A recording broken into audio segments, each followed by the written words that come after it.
Tell me about the corpse you pulled from the river, won't you? I told the old Bill what I knowed. I was sculling near the Whitehall steps when I heard pistol shots. A little later I comes across a fresh stiff floating face down. I put one and one together, hauled him up from the Needle and waited for a copper. These steps are a good bit west of the Needle, and the tide was running out to sea. You were lucky to catch up with the body. If you've seen the body, you got an odd notion of luck. The police were satisfied.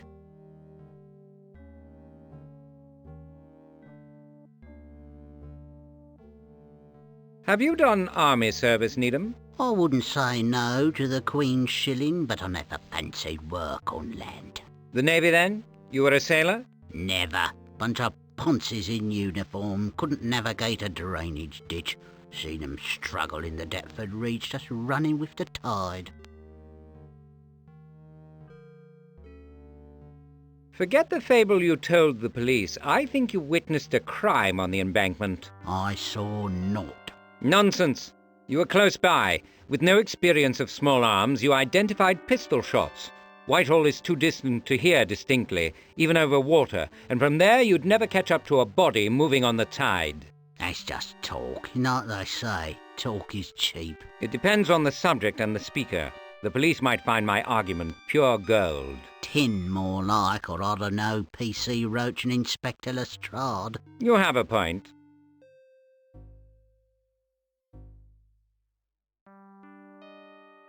Strangely, the corpse you found had no personal effects. Perhaps some of them found their way here. You'll never know. Got no rights to snoop. Man's home's his castle. If you'd prefer, I can bring back a warrant and a load of policemen.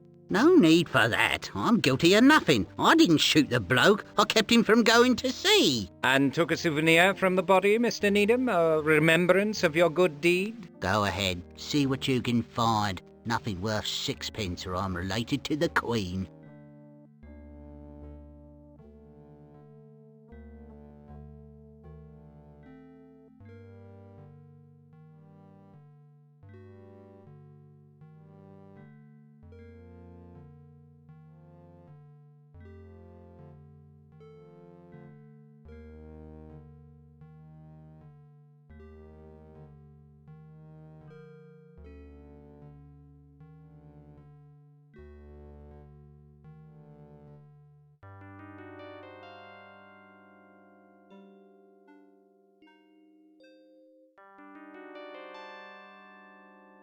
Would you mess about with the quality's possessions? Poor man's got no rights. I'm agog at the items you rescued from the river. True objet trouvé.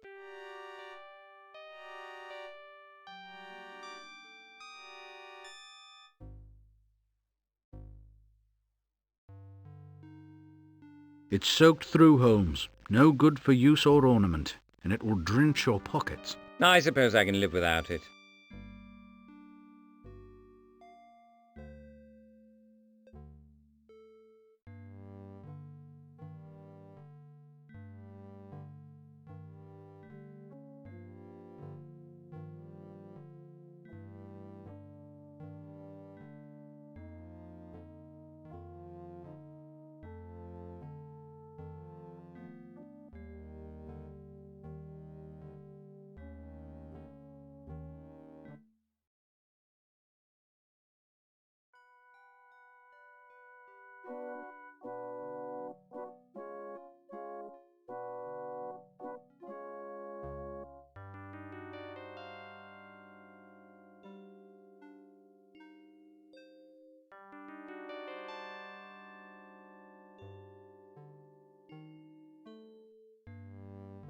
That tie belongs to the victim.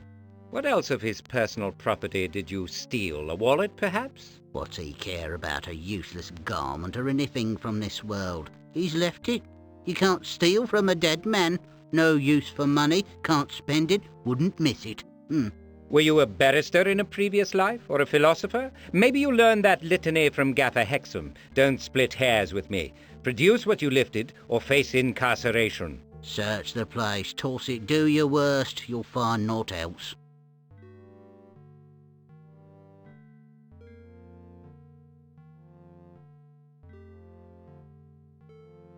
I would have expected a hidey-hole somewhere, but I don't spy one. A place to conceal small objects, as might come from corpses? Got it in one. The room is so vulnerable and insecure.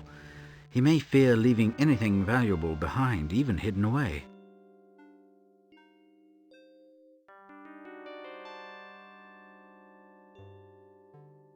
You are a thief, Needham.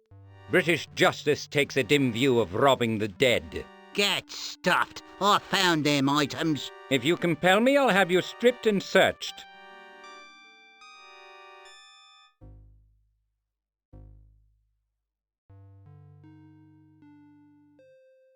Easy now, there was little enough. A watch and chain, 1/2 crown and 3 pennies. Unless you'd prefer a cell at Pentonville, it had better be. What you took is of less interest to me than what you know. I mean you no harm, but I intend to know all that you know about this crime.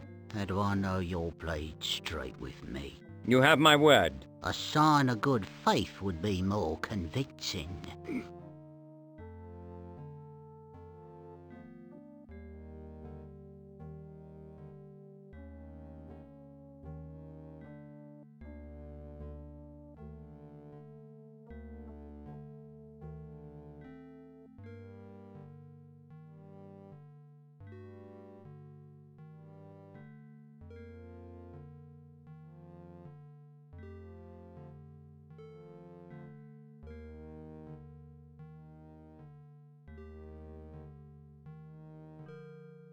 Keep the things you found, Needham. I can't approve your action, but I won't condemn it either. That's friendly, I think. Tar.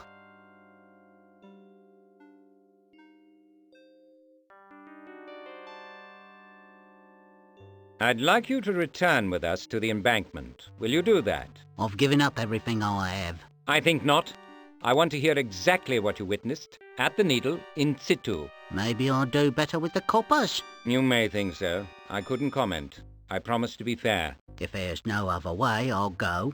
You're a gentleman until you prove yourself otherwise. We can take my worry.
This could be instructive, very promising.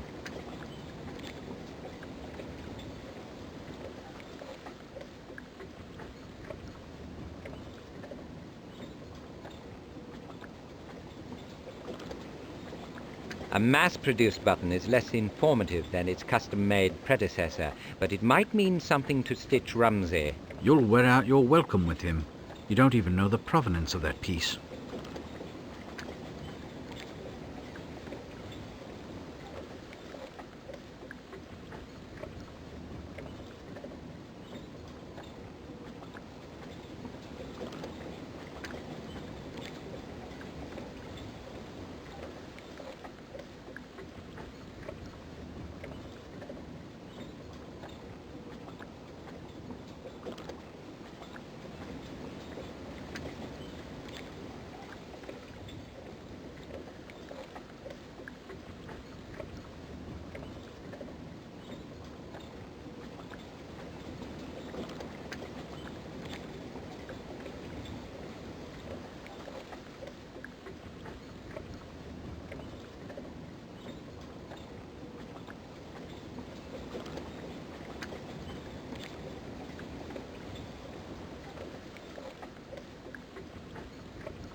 You witnessed a murder here, Mr. Needham. Tell me everything. No prevarications, please. It's an habit, and I got reasons I don't mind saying. I'm frightened, Mr. Holmes. These was cold customers. I'll keep your part in this a secret, Needham. Just tell me the truth. I'll take you at your word. I just tied up at the Needle to rest, been sculling for hours with nothing to show for it. I'm about to climb the stairs when a voice says, I'll take whatever you've got.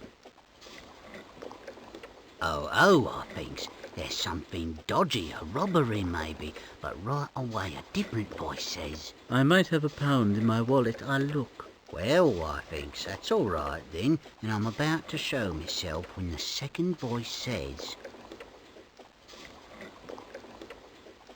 Vincent, what are you doing? and there's an explosion.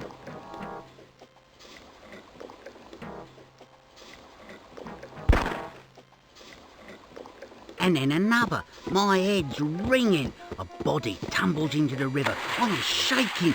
But I peek round the wall. A third man on the landing towers over a bloke holding a pistol. I hide again. Du bist wahnsinnig.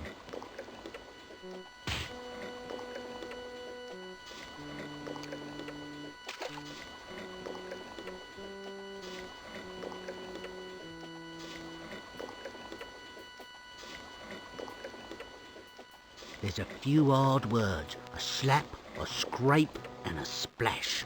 Then footsteps moving away. That's it, Mr. Holmes, for true. I went to fetch the body before it got swept downstream.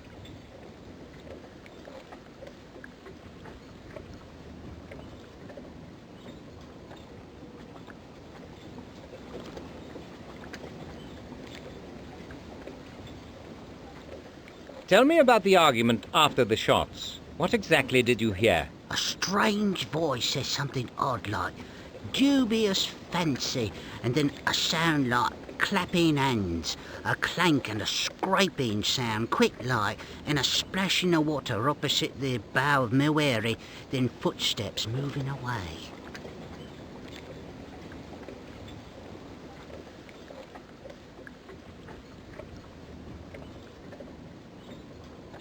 What do you recall about the men you saw? I never seen the victim's face, and when I picked him up, his face was gone. The killer wore a dark coat and hat, collar up, had hard eyes. The third bloke came out of the light. I saw him a little, big hat and cape, yellow beard and some sort of mark on his right cheek. Thank you, Mr. Needham. Can I be on my way then? Some good pickings out there. Just a bit longer. You're an invaluable witness, very observant. I make my living with my eyes.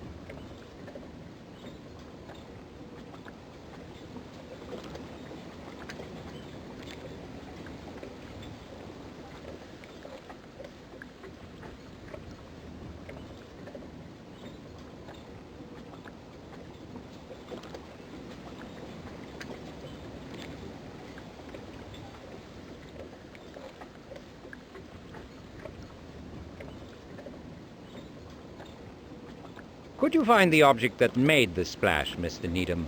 Water and me don't agree, Garver. Don't swim, don't even wade, don't drink it. Hardly bathe in it. I've noticed. You won't need to get wet.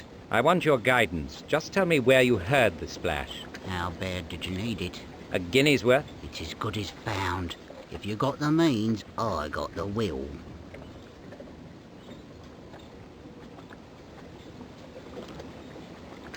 Be specific, Mr. Needham. We're looking for a critical piece of evidence. It's deep in the corner, close to the wall. I'd swear to it.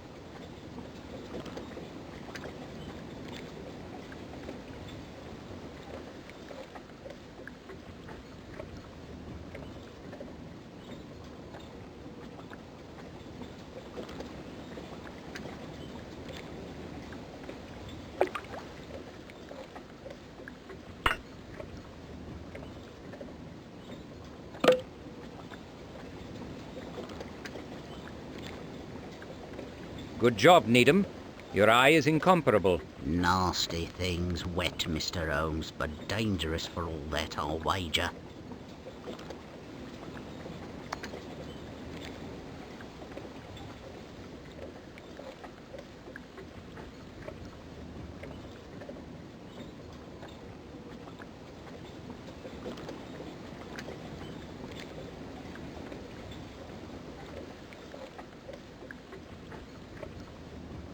Thank you for your help, Mr. Needham.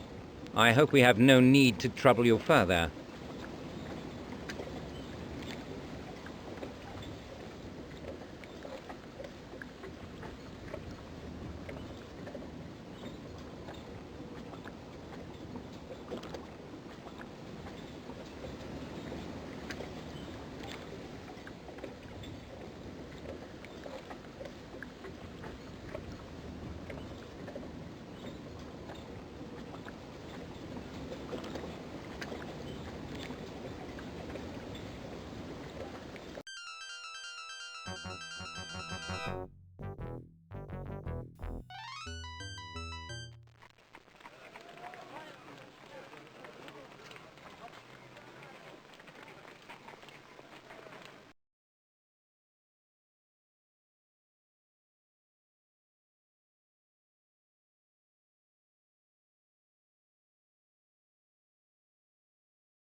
The microscope can't do better than my eye. The gold is old, thin, and smeared. You might want to open the window, Watson. If you're going to use acid on the metal, please take care. You remember what happened last time. Very unsettling to hear a woman of advanced years yell that loudly.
The aqua regia removed the gold fill very nicely.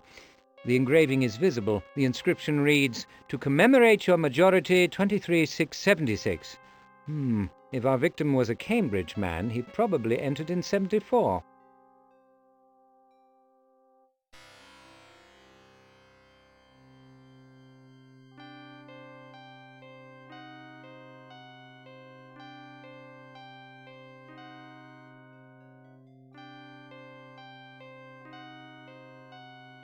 Return to the hunt, eh, Watson? As you say, Holmes, return by all means.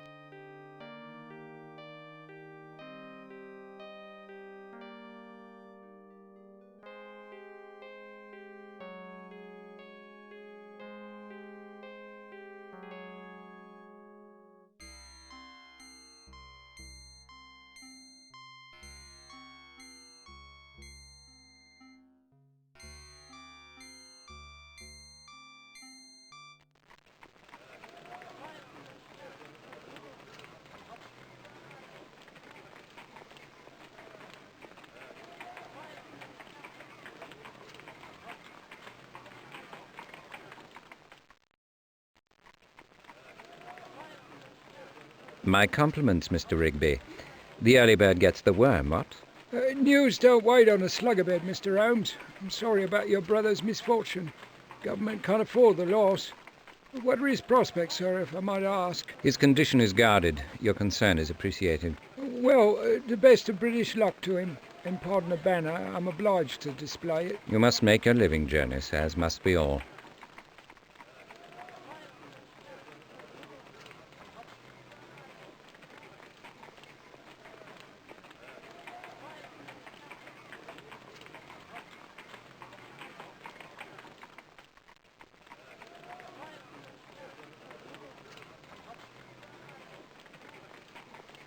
Are the rest of your lads available, Wiggins?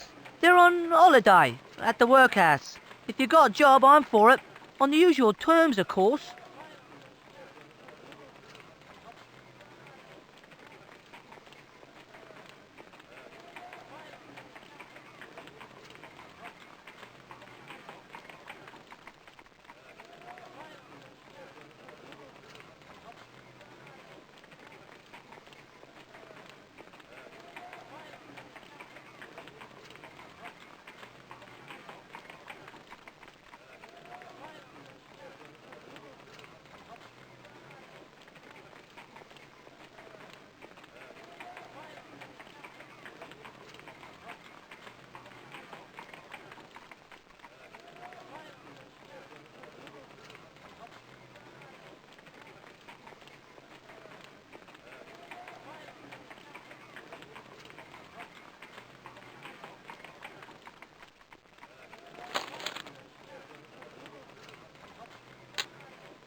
The Telegraph is finally running Friedman's articles on terrorism. He's learned to moderate his tone, then? I don't defend cronyism, Holmes, but I don't wonder the government distrusted him. He has an incautious and very sharp tongue. More importantly, Watson, he has a very sharp mind. We may have need of his wide experience before this is over. I know you respect him. That's certainly enough for me.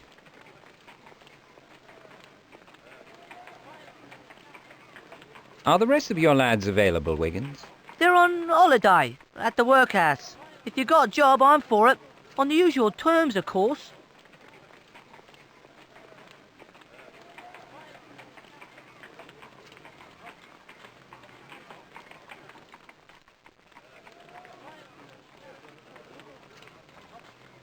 Your kindness to Wiggins does you credit, Jonas. It's little enough. He's led a hard life. He sails too close to the wind from time to time, but he's a good boy for all that. The mean streets waste 100 like Wiggins every day, Mr. Rigby. You've given him a chance to grow up. May I live to see it.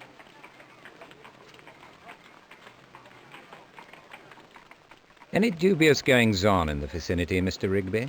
Business has been brisk, Mr. Holmes. The reports of your brother's accident have been devoured by the public, ravenous for morsels of misfortune. Fools cannot be educated or converted, Jonas. They may only be exposed.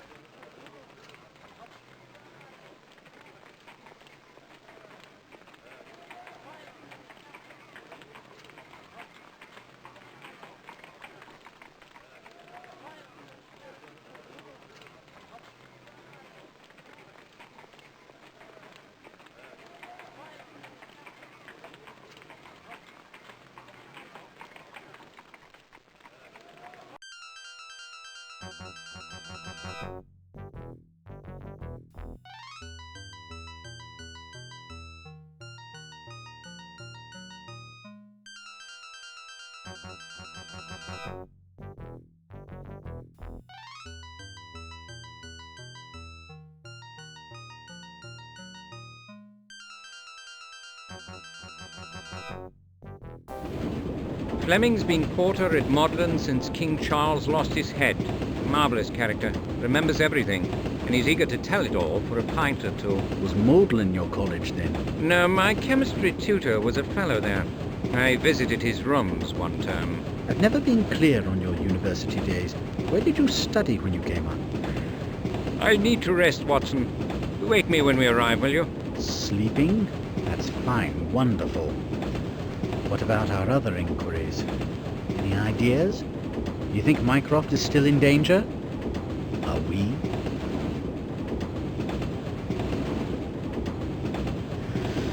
Well, I suppose nothing much can happen on a train.